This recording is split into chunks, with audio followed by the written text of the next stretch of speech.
You ready? Ready. Okay, here we go. You got YouTube going? Yes, that one I did.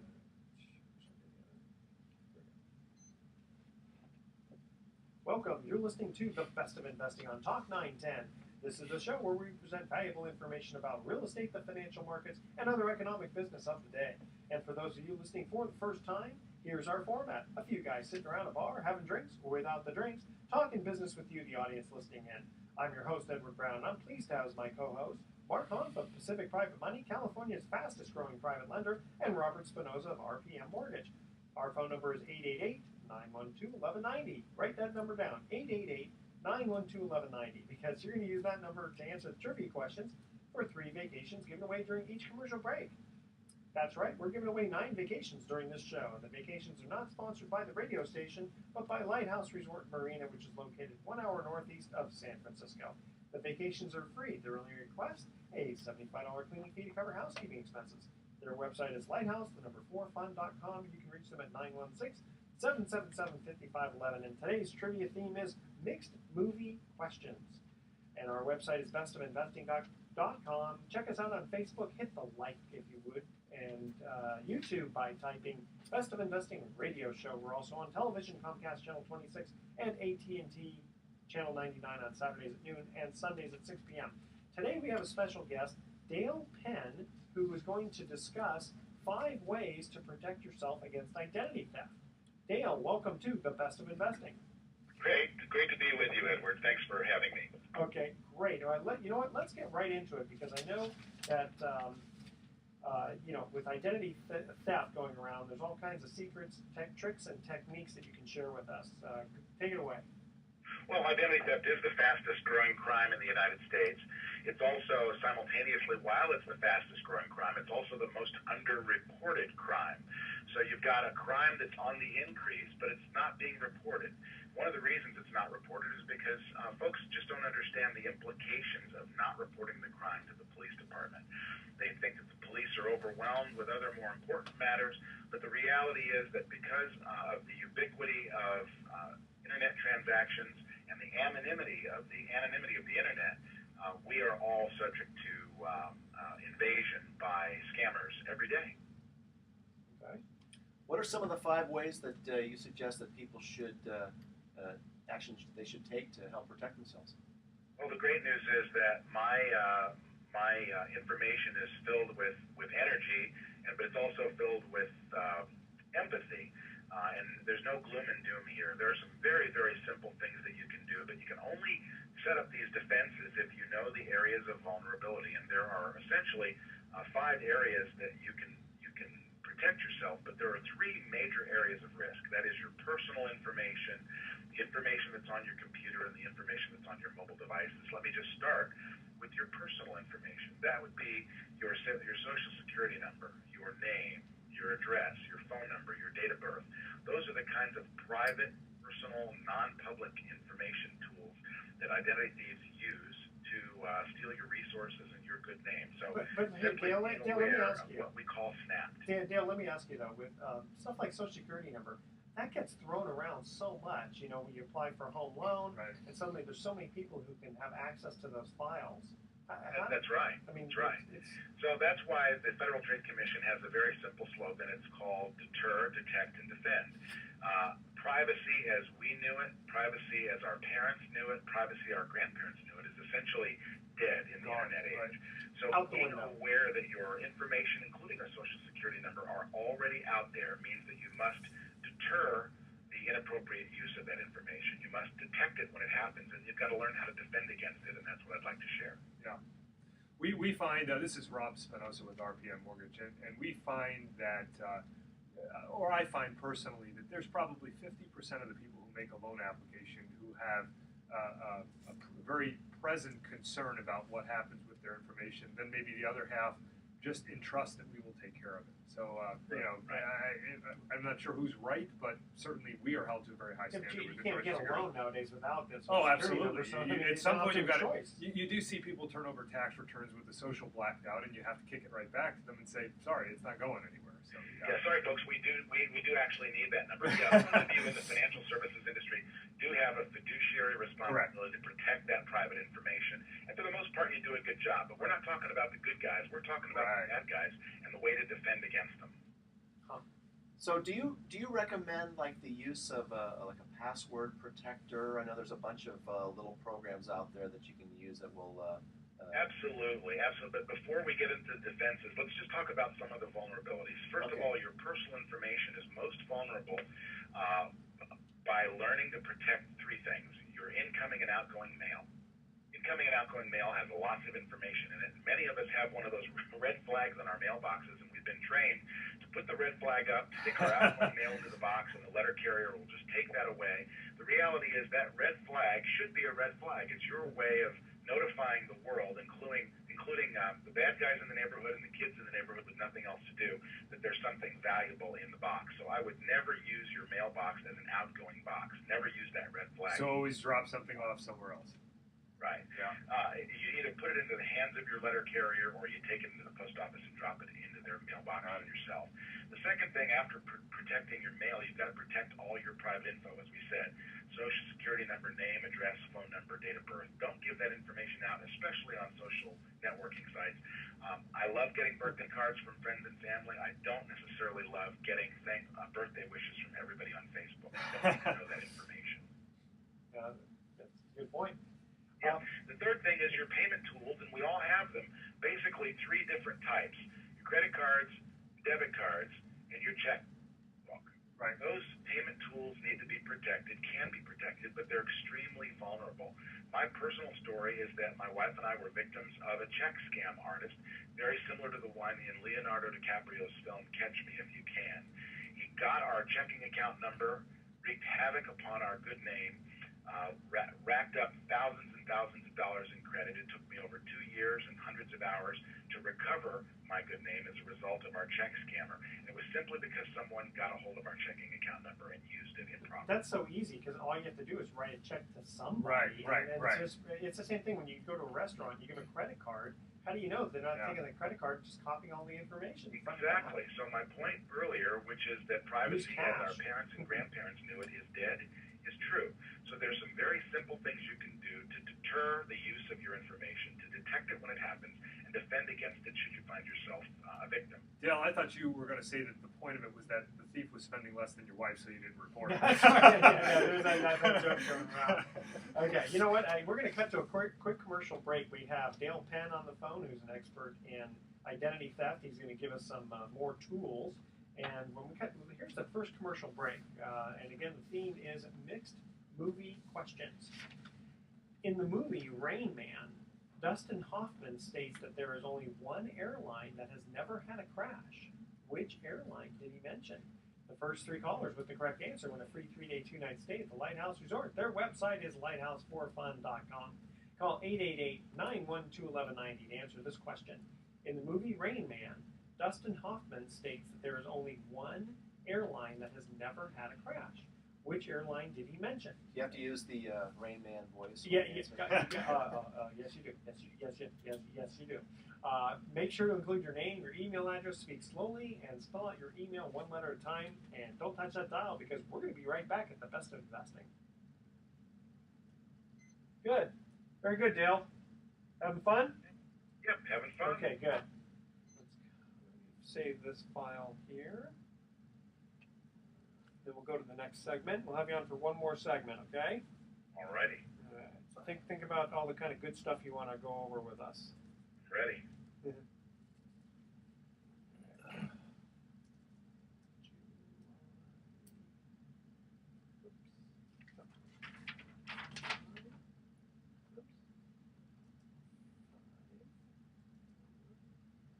still upset about that.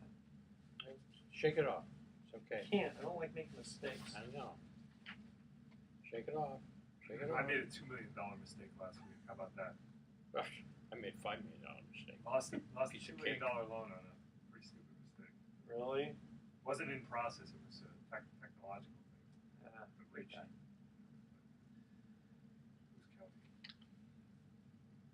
Who's counting? I thought you were going to say that you could have bet on something and would have won $2 million. That's the mistake. I felt like doing that after I realized my mistake. All right. You're ready to go here. Gotta keep rolling. So, Dale, when we get back here, let me get into why we need to be wary of registry cleaners and other utility software. Okay? All right. And away we go. Welcome back to The Best of Investing. I'm Edward Brown, your host, along with Mark Hunt of Pacific Private Money and Robert Spinoza of RPM Mortgage. When we cut to the first commercial break, we asked this trivia question. In the movie Rain Man, Dustin Hoffman states that there is only one airline that has never had a crash. Which airline did he mention? Qantas. That is correct. Very good. I didn't know you were going to get that one. Yeah, Qantas. Never had a crash. Don't remember. Qantas never had a crash. Okay, we're in the studio on the phone with Dale Penn, who's an expert in identity theft. Dale, I wanted to move on to something else that you're going to give us information about. Why would we need to be wary of registry cleaners and other utility software, other than the guy I hear from India call me up and say, hey, I want to fix your computer? Yeah, because most of that software is laden with malware, and sometimes it comes in the form of what we call scareware. That is, you'll get an email or you'll get some sort of notification, phone call, sometimes even snail mail, saying that they can offer to help provide you the protection that you need from all of these scary viruses out there if you simply download their cleaner, their solution, their registry solution. And the fact is that malware and scareware reside in most of those solutions. So if you don't initiate the phone call, and if you're using a company that you've never heard of before, chances are you are downloading malware that is going to infect your computer sooner or later. The good news is everyone who has a computer and a mobile device should have the latest antivirus software to pick it up. And those definitions are updated daily, hundreds of thousands of them every single day. If you're constantly updating your system, then you're going to be able to eliminate the chance of being infected by malware or scareware. Which what programs do you like the best? Well, all of the commercial programs that we all know, I don't get paid to endorse any of them, but I will just tell you that if you're a Microsoft customer, Microsoft has a product that is absolutely free. I use it on my computer. It's called Microsoft Security Essentials. There's a similar product for Macs, but the Microsoft Security Essentials is just as good as a product that you pay lots of big bucks for, and it updates itself daily and keeps your computer clean. You can also use the same type of software to protect your mobile devices, your iPad, your iPhone, your Android devices. So any device that you have should be updated with antivirus software that is self-generating. I always thought that some of those... You go to sleep at night, it updates while you're asleep. I always thought some of those bigger companies actually created the viruses in order to fix them, you know? It's like paying the bully not to beat you up. Yeah, they do benefit from all of the criminal activity out there, but the reality is that they do the best job, and they have the most to lose if their solutions, especially their commercial solutions for their big corporate clients, don't work. Interesting. My best resource, by the way, is for everyone to run, don't walk, run to annualcreditreport.com. Yeah, we were big Creditreport.com is federally mandated, federally monitored. It's the only website that's not trying to secretly sell you something, where every consumer can get a free, thorough copy of all three of their credit bureaus from the three big credit aggregators. Well, once a year, right? Yeah, once a year. But just a word to the... What we recommend is, and I recommend this in my book, Identity Theft Secrets, we recommend that you go there, but you only download one. Right. And you do it every 3 or 4. You stagger your requests throughout the year. That gives you year-round credit monitoring for free. What I was going to say, Dale, is that we often have people call and ask about that, and then they think that would supplant the credit score that we would run on their mortgage application. And I think if they look at that site carefully, they realize the two are not essentially, they're not identical. But that is a very, very helpful consumer tool for that purpose. It is, and it's also considered in our industry, it's considered a soft hit. Correct. That is, if you go to annualcreditreport.com, it does not show up as an inquiry. Correct. And that's the actual name, not free credit report. Some of those other ones Right, that right. really Good point, charge Eric. you Good point. for it. Yeah. Yeah. It's actually called It's annualcreditreport.com. That's the only federally mandated, federally monitored site. Okay. And tell us about something about what you call the grandparent scam. The grandparent scam, for those of us that have kids, and I do, our parents are subject to this scam simply because, not because they're old or because they're senile, but because, as the famous bank robber Willie Sutton once said when he was asked why he robbed banks, he said, because that's where the money is. I thought Dillinger said that. Yeah, it was Willie Sutton. So Well, the scammers will often call grandparents pretending to be medical personnel or police personnel, and it's always an emergency situation, saying that your child's been injured, your child's is sick, your child needs help, your child needs assistance, they're traveling, they need help, and send us some money so that we can help get them out of the situation. Yeah, I love those emails that come that say, "Help! I'm trapped in the. Kindly, sir. I'm in the hotel. I'm in the hotel, and the manager won't let me leave." I send back. I send an email back. I go, "You just walk out." My parents and the grandparents do it. Now, if you deploy enough of those requests on a daily basis, the scammers are doing that. You're going to get a certain percentage of people that are going to send you the money. You know what, Dale? That should be illegal. That's wrong. So the grandparent scam, please make your parents and grandparents aware of it. If they ever get a phone call from someone pretending to offer assistance, make them aware that this scam is something they need to check out. Well, and I know one of those. We were victims of that in my own home because I have children myself, and we saw it happen firsthand. And I know you got to be careful too on these social network. Like as an example on Facebook, people post their the birthday parties, and they put highlights of this is my grandson Joey, right? And then suddenly that's how you find out that my name is the kid's name is Joey. We're on vacation. That means nobody's at home. Yeah. I mean, come on.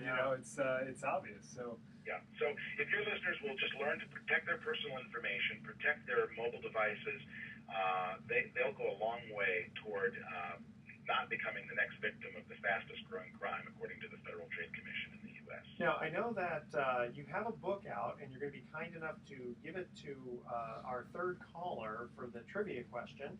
Tell us a little bit about that book. Identity Theft Secrets is a Barnes & Noble bestseller, and the reason it is because what I did was, when I was victimized, I went through a year-long process of trying to figure out how to recover. So I recorded every anecdote, every tip, every trick that I could learn to help people crawl out of that hole. And I put it in the book, and the book has been receiving rave reviews, and the sales are brisk, and I'd be happy to give one away to your third listener, your third caller. Very good. Thank you so much. In fact, I was the victim of identity theft. It was only that we found out early enough because I got a call from Lowe's in Kentucky that someone was trying to get an application, and they noticed that the guy had a driver's license with my information. It was a California driver's license with a Kentucky address. Wow. And so I was fortunate enough to... I've been contacted by the credit card companies a couple of times who've caught behavior, and it's surprising, but it's welcome. Yeah, in fact, one of them I got just recently, it was like a large purchase from Fredericks of Hollywood in the back east in New York. Yeah. And I said, gosh, I hope my wife's doing that. But I called my wife, and she said, no, I don't think so. And so, unfortunately, I had to get a new credit card. What a pain in the Yeah, that's not you're in good company. Tiger Woods, Oprah Winfrey, Paris Hilton, Robert De Niro, Michael Jordan, Will Smith, Steven Spielberg, Warren Buffett, they've all been victims of identity theft. Well, here's the thing. If I put something that says Warren Buffett, it's got all the tips and tricks to help you not only prevent it, but tells you exactly what to do should you become a victim. Yeah, if I have someone trying to do President Obama with the first name of President, you'd think that someone would catch that a little early. Okay. Right. Thank you so much, Dale, for joining us in the studio. And we're going to cut to our second commercial break here. What is the name of the martial arts expert with the deadly bowler hat in one of the James Bond movies? The first three callers with the correct answer win a free 3-day, 2-night stay at the Lighthouse Resort, and the third caller is going to win that book from Dale. Their website is for the Lighthouse Resort is lighthouse4fun.com. Call 888-912-1190 to answer this question. What was the name of the martial arts expert with the deadly bowler hat in one of the James Bond movies? Call 888-912-1190. Make sure to include your name, your email address. Speak slowly. Spell out your email one letter at a time. Don't touch that dial because the Best of Investing will be right back. Great. Dale, Awesome. thank you so much. Yeah. All right, I'll email it, or not email, I'll send you the physical book. Okay, The good. answer is Odd Job. That is correct. Yes. I will mail the book to you. I think Okay. I've got your address, Yes. physical address, and I'll send it to I was you. thinking And of the Austin thank you Powers for the movie, mention. trying to Appreciate Very it. well. And don't forget to email me the photo so that we can get it on the video. That's great. And my website is myname, DalePenn.com. Got that, Kramer? Okay. Very good. Thank you so much. Thanks, Thanks, guys. Dale. Have a good weekend. Thanks, You you too. too. Thanks. Bye-bye. It was good. Does that mean I have to put my name in front of his name? Did you get Kramer, that? He Herzog, said, no, Dale my Penn." website is my name, Oh, yeah. Yeah. DalePenn.com. Very cute. Okay. Halfway there, guys.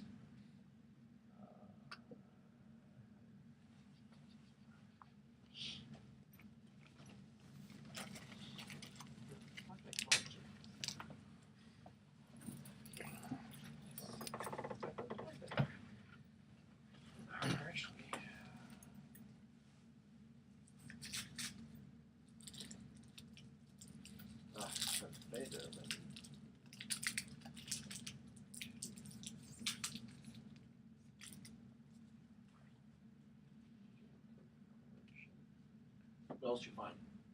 Oh, I just pulled up his website. Mark, how often is Jeremy and Rick going to be on? They're a kick. Yeah. They liven up the show. I really do a lot. I did a lot of graphic works Oh, good. with them because they're so screwy. They're funny too. You know, how often are they on? Try to, same kind of thing once a month. Okay. Rick's on more than Jeremy, but when they're together, they've got just chemistry Yeah. between the two. Oh yeah. Well, everybody clicks. All of you guys click. Well, we like it. Yeah, very good place, too. Yeah, but I'm talking about nothing against Robert. I mean, I was talking about because it was really because I have it in my mind. I just did 2 edits of them, and all of you guys they just pick up on stuff that's absolutely a riot, and then they bounce it off, and then you pick it up, and then Edward is always so. And those are the ones that have a lot of graphics because they just come bouncing off the walls and stuff. Rick is a real estate agent. And Jeremy is Jeremy was in my line of work. That's Yeah. right. a mortgage broker. Yeah. Oh, in Petaluma, right? Is that Yeah. in Petaluma? Or Santa Rosa. Where are you? Here. Here. Yeah. Same as Robert Schiff. Schiff. Yeah, we're actually we work at the same office. Did Robert call you, Schiff, saying he might not continue? No, did he call you? Mhm. Oh, when? Oh, really? Oh, Yeah. Just said, personal choice. It's hard to know whether there's real tangible benefits. Well, that's the thing, and I've tried to explain that to everybody, is that even if you don't get one phone call, it's up to you to Yeah, you got To leverage promote it, to leverage it. And, hey, I'm a co-host of a popular radio show, blah, blah. And That's start right on. move. Right. There's Yeah, no, it does. That having that is important. Yeah. And God knows there are people who exploit the hell out of that. Sure. But you can. We like to exploit. That's like people who write the resume and they did, they had like 2 weeks doing volunteer work and they became, a social, warrior environmentalist. You're like, no, you picked up trash on the side of the highway for a week. Exactly. Okay, why don't we hit email time? Okay. All right. Oh, we were Harp 3. And Mark will go into your first this time. Okay. Here we go.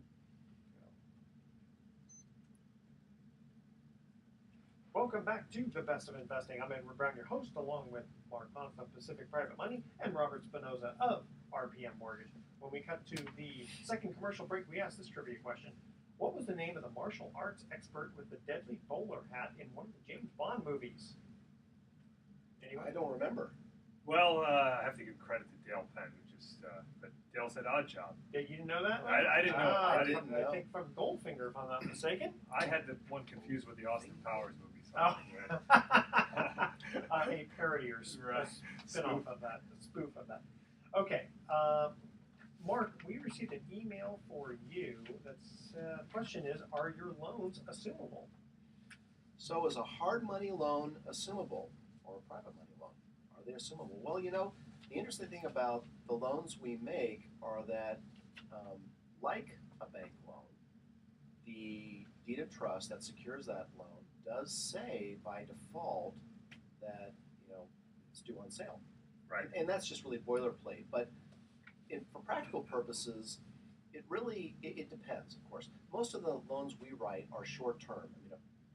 The majority of the loans we're writing right now are to real estate investors who are buying property to fix and flip. With an exit strategy. With the exit strategy is Right. to sell the property and pay off the loan, within a year.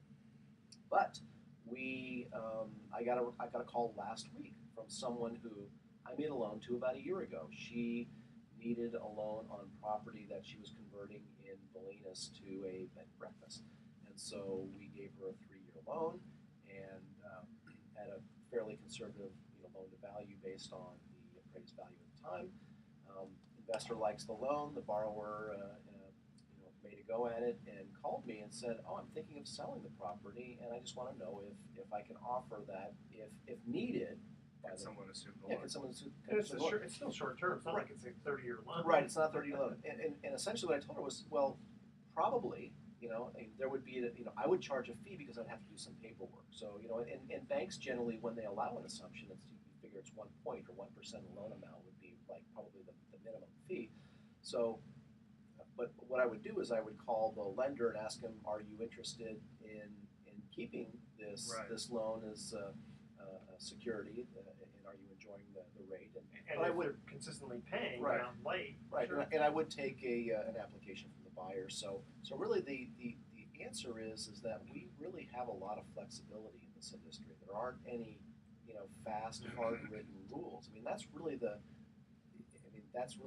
best part about a hard money / private money loan is that we have the ultimate flexibility. The makes sense element of it. Right. Well, here's There's the a other lot of thing. subjectivity that goes Right. into making our loans. I mean, if I which is why I need to talk to the borrower over the phone at the least, if not meet him in person, because a lot of us in this business make a judgment call on whether to make a loan or not just by the vibe we get and the Right, feeling we right. get in a conversation of talking to somebody. They sound like someone who knows what they're doing, Right. has business sense, is going to make the payments.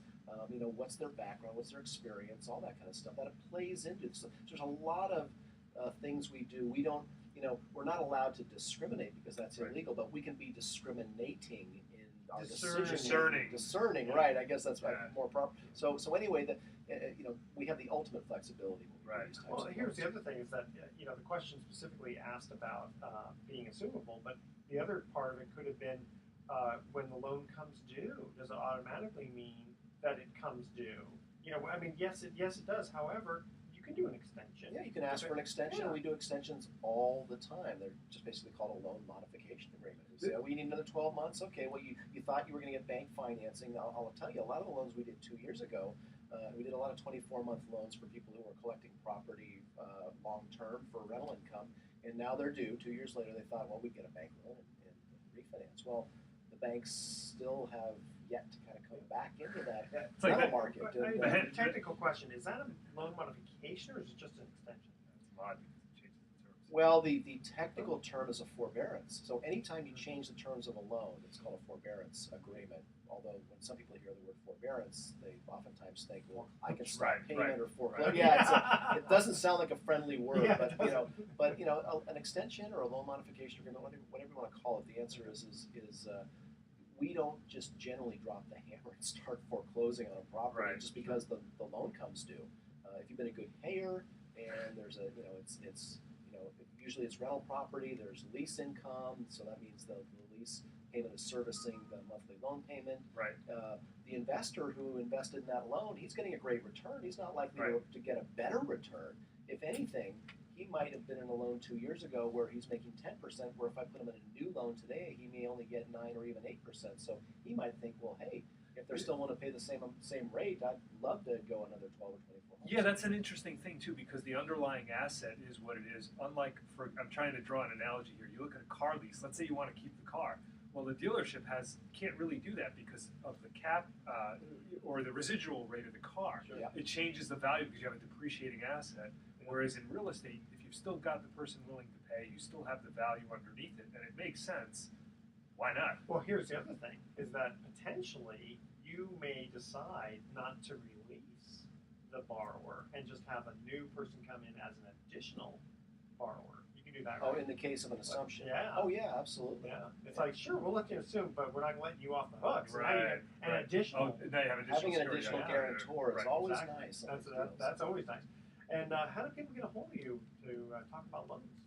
They can call us at 415-883-2150. Our company name is Pacific Private Money. That's pacificprivatemoney.com if you want to visit us on the web, or call us again at 415-883-2150. I just got to drop that Henny Youngman joke in there too when you're talking about the end of the loan, because doctor gives a guy 6 months to live, couldn't pay his bill, gave another 6 months. Yeah, okay. Yep, okay, I'll give you another 6 months. I know that one. That's a good one. Okay, Robert, we got a very sophisticated question here from a listener. And I'm going to bow out right now. Because we have very intelligent listeners here. And I'm going to ask the question, and before you answer it, I'm going to give a quick little explanation that I had to look up here. Okay, here's the question. What I would like to hear is part 3 or our options for people who have loans that aren't Fannie or Freddie and are underwater. Right. Now, HARP, it's not HARP marks, it stands for Home Affordable Refinance Program. It's a U.S. government-backed mortgage program for homeowners whose homes have lost value since purchase. HARP was first launched in early 2009 and has since helped more than 2 million U.S. homeowners get access to today's low mortgage rates. Correct. Go ahead, take it away now. Okay, so that I understand what you would like to hear. Unfortunately, I don't have any clear direction to provide you on what would happen for loans that are not, where the investor, I should say, is not Fannie Mae or Freddie Mac. So let's make a distinction at the beginning. The investor on the loan could be different than the servicer of the loan. The servicer of a loan could be a company like Ceteris or Aquen or something like that. They collect your payments. But the underlying security has, the loan has been securitized and it's owned by Fannie and Freddie. And if you meet certain criteria, which you can certainly call me and ask, and I'd be happy to provide, what we do is we look at the mortgage statement, we determine if the loan is owned by Fannie and Freddie, and then if it meets certain criteria, must have been originated before a certain date, etc., you would be eligible for the HARP program, and that will allow owners who are underwater to refinance into better terms. We've done a number of those loans over the last couple of years, very beneficial. But if you're out of Fannie and Freddie, unfortunately, you don't have a lot of good options. It's been a lot of talk lately about how do these people who are in negatively amortizing loans or loans that never touched Fannie and Freddie, what do they do? And the industry as a whole does not have a comprehensive and consistent solution for them, unfortunately. So they're still hopefully waiting to recapture some of the value that we've seen come up in the last year. A lot of people are now able to refinance out because they're no longer underwater. But those are your real solutions. Talk with a mortgage professional, get to the bottom of it, and then develop a strategy. That's the best advice I can give on those, unfortunately. Oh, it's a nice, honest answer. Yeah, I mean, you just don't have an equivalent HARP for things that are not Fannie and Freddie. Okay. But if they are Fannie and Freddie, they are Fannie and Freddie. Yeah, you're in.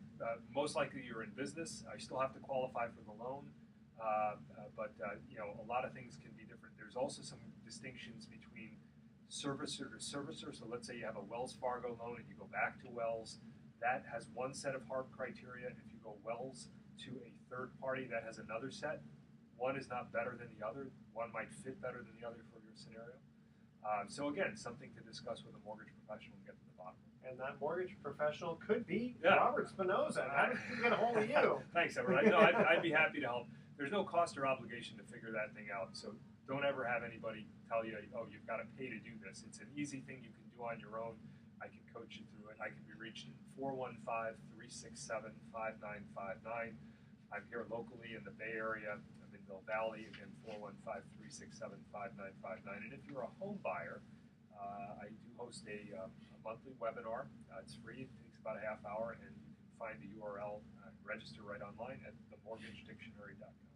Okay. Yeah. And we're going to cut to our third and final commercial break. Here's the trivia question. In which TV series did David Carradine play a monk in the Wild West? Remember that from the 1970s? If the first three callers with the correct answer win a free 3-day, 2-night stay at the Lighthouse Resort. Their website is lighthouse4fun.com. Call 888-912-1190 to answer this question. In which TV series did David Carradine play a monk in the Wild West? Make sure to include your name, email address, speak slowly, spell out your email one letter at a time. Don't touch that dial because we're going to have some closing comments on the best of investing. Oh, weed hopper. When that show first came out, it was good, but then it lost. What show is it? I forget. Kung Fu. Kung Fu, that's right. We used to run around the schoolyard kicking everybody. Yeah. I can see it, but my brain just like let go of it. It was not essential info. It kicked it out. Okay, what do you guys want to cover the last segment? You guys have some good stuff. The whole median price. Yeah, let's cover that. Nonsense. That's pretty cool. So if I'm reading this the way you are, these are the striking ones. Contra Costa and San Mateo, where you have the distressed property year over year, is all of what that. Yeah, and I just kind of did some like off the cuff averages. So if of the top 5 counties with the largest percentage in California, it went from roughly 70% to 44% of the sales, and in the top 5 counties with the smallest, it fell even more. It was 40% to 15%, Right. and those were the stronger ones: San Francisco, Marin, Santa Clara. So so clearly, what's happened is the mix of homes that are selling, distressed versus non-distressed, and you would figure, and so they've pushed up the non-distressed quite a bit, but the distressed homes were pushed up quite a bit. The non-distressed, though, those are the homes that have not. And that's been my whole point: is that if you're not in distress, Right. your home hasn't Yeah. benefited from that. this Right. supposed run up in real estate. It's the distressed real The estate. devil is in the details. Yeah. Yeah. Okay. Just double check, make sure he's okay. This being. You okay? Oh, okay. I was going to ask if it was okay if we just start on. Okay. All right. You guys ready? Yes. I'll just lead right into you, Mark. Okay? I got it. All You got got it. Got your back. And away we go. Welcome back to The Best of Investing. I'm Edward Brown, your host, along with Mark Pont and Robert Spinoza. When we cut to the third and final commercial break, we asked this trivia question. In which TV series did David Carradine play a monk in the Wild West? Grasshopper. That's right, but that's not the name of the show, Grasshopper. Kung Fu. Kung Fu, yes. job. We used to call it Weed Hopper. Actually, there was a little spoof on that one time. You smoked too much of that. No, no, it was a Saturday Night Live, I think, and they called him Weed Hopper. Okay. Mark, you had some interesting statistics for us here. Well, I just loved when I saw this graphic come out in one of the blogs I read regularly. Any regular listener to this show may recall hearing me, talk about how much I don't like the use of the median price index, and because Right. really, when you read any article in the newspaper, and particularly, let's just talk about the last 3 or 4 months, that we've been hearing and reading that real estate prices have gone up dramatically. Right. 20, 25% in some markets. And when you read the article, what they're always talking about is the median price. Sometimes condos excluded. Right. Sometimes Yeah. So That's a good point. So, Yeah. and what I've always said is what makes that median price increase misleading is that it's based on the mix and types of homes that are selling at a particular point in Right. time. So, Right. so here's a graphic that shows the percentage of distressed versus non-distressed sales county by county, and they've got a small graph here that says if you take the 5 counties in California that have the largest percentage of distressed sales, and you would look at a year ago in May of 2012, 70% of those sales were distressed. In May of 2013, of all sales, only 44% are distressed. So you've got a huge decline Right. in the percentage of distressed sales. Now, in the top 5 counties that have the smallest percentage of distressed sales, that includes San Francisco and Marin and Santa Clara, in May of 2012, of all sales, 40% were distressed sales. In May of 2013, 15% Right. are distressed sales. So now you're talking about homes, a larger share, significantly larger share year over year of homes are selling that are not distressed Right. sales. And Right. so, and we know, you and I know, Robert, anecdotally here, that where we live in Marin, a year ago you couldn't sell high-end homes, you couldn't give them away, Right. and now there's a strong demand and they're selling. So, Right. so the median price has been skewed dramatically by the shift in the nature of the sales of homes. Because I'm going to sit here, and I know maybe one of our co-hosts who aren't here right now might disagree with me, but I know the house that I'm living in right now has not gone up in value 20% year over year. It just Right. hasn't. It's not Right. distressed, and I've not benefited from what I'm reading in the paper. So Well, what happens when you get a $5 million house that went up Well, 30%? That's where I'm going, because Yeah. one of the things when the company that produced this report, it looks very similar to me to the DataQuick one that I look at all the time, the California City Chart. So if you look at Marin County, it might say that the median price increased, again, exclusive of condos, the median price increased 39% for year over year in the month of May. Let's say, for example. Woohoo. Okay, I don't know that that's a factual number, but and then you look at the actual breakdown in the county, and there may be one transaction that happened in Bolinas where the year before, or not Bolinas, but in Stinson, where the year before a house sold for $500,000 because there was only one sale, and then another one sold for 2.5. Well, it takes that percentage and factors it into the county median. So that's going to skew things wildly. You see a smoothing when you have a larger county and more similar types of properties, but still, I think market speaks to what you're getting at, which is the devil's in the details. Well, all you can do is say things are gooder than they were before. Right. things are definitely better. We have seen recovery in pricing in real estate. We have a shortage of properties based on demand. That's driving up prices. But when you read these articles about percentages, and then you read responses to these articles about are we in a bubble or we are in Right. a bubble, we're not in a bubble. I agree with that. I don't think although are some homes trading today at what, let's just call it above market prices, although that's kind of silly if someone's willing to pay Yeah, then it's not more really than the above appraised market, value. It's not technically not above market, but I think there's a demand for housing that will cause people to maybe overpay for a home, and all things being equal. But that again is also a factor of, and maybe not so much today because rates have gone up quite a bit in the last couple of weeks, but certainly a month ago I think people based on the affordability were willing to to get that house I'll pay $100,000 over asking. But one thing I was thinking about this morning, and I was commenting on my blog about it too, is the fact that, and Edward, maybe you can help out with this too, but let's look at a company's stock, okay? The company fundamentally may be the same company, but it could vary wildly in how much the stock price is. Well, yeah, when you have a stock market crash, it's not like suddenly IBM's worth that much less. Correct. I remember in Or 2008 Apple. talking about book value. I've never heard that term so much, right? Yeah. Book value. So people were trying to find the floor, but in real estate, you also have a component of that when you're talking about real estate bubbles and this mentality that people have, a herd mentality to push a price up. Let's not forget the fundamentals of that too, and I think that is at the core of this discussion about home price appreciation and the bubble topic itself.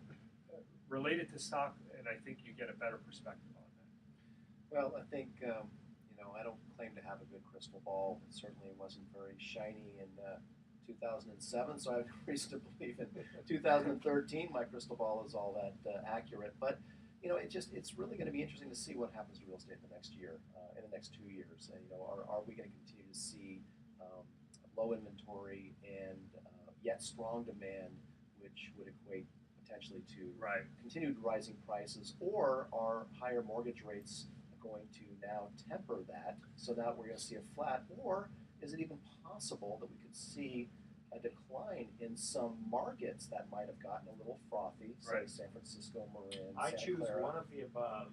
Well, I also think that Mark Zandy, he was making comments about the fact that I think that people underestimate the psychological shift with mortgage rates, and I think that's the thing to be aware of. If you are in the market right now for a home and you're looking at your mortgage rates and you've seen a recent increase, I think you have to circle the wagons and make sure that the math still works fundamentally. But I do think that real estate agents and economists perhaps underestimate the psychological effect of rates rising, because we have not been in a rising rate environment for the better part of the decade, and I think that unwinding that psychologically will have more implications than people know about.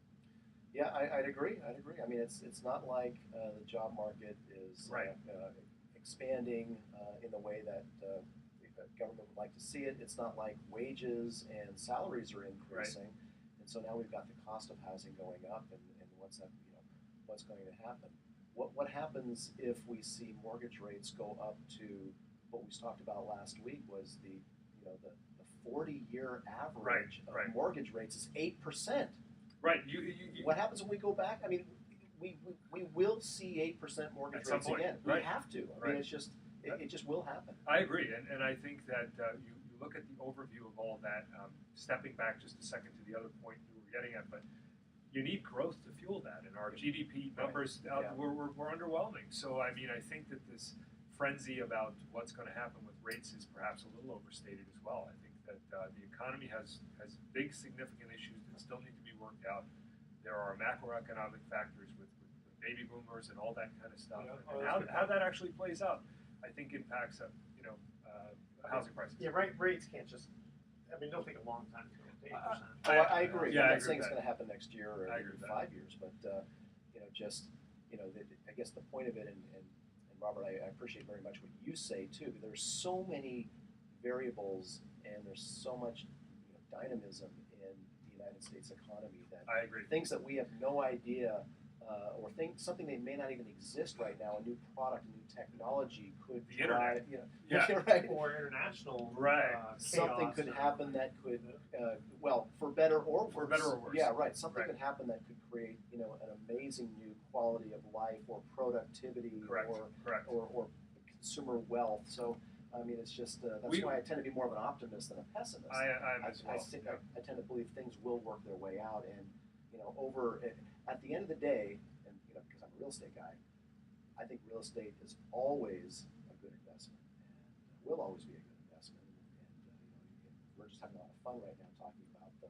what-if scenarios for one of the prospects for the next year. Yeah, and a couple of things on that too. I think that we're talking about a low-rate environment, and we're in one. I believe we're going to stay in one for some time, but there are implications of changing that, and I think Japan is a good example of that too. I mean, you look at Japan's growth and its interest rates and its economy overall. That should serve as an example for us, and we have to be aware that removing the low interest rate environment is going to take some doing. All right, thanks guys for your thoughts, which moves us right to the thoughts for the day. Amateur boxer Joe Flanagan named his 2 sons Bob and Weave. Good thing he wasn't a golfer. He might have named one of his sons Putts. Okay, and drivers kill more deer than hunters. That's why I always hunt with my car instead of a rifle. Tune in next week to The Best of Investing. We're going to be giving away 9 more free vacations for answering trivia questions. Thanks for listening. On behalf of our team, I'm Edward Brown. We're wishing you the best of investing. So long. Mr. Kramer, yes. Because I messed up on this,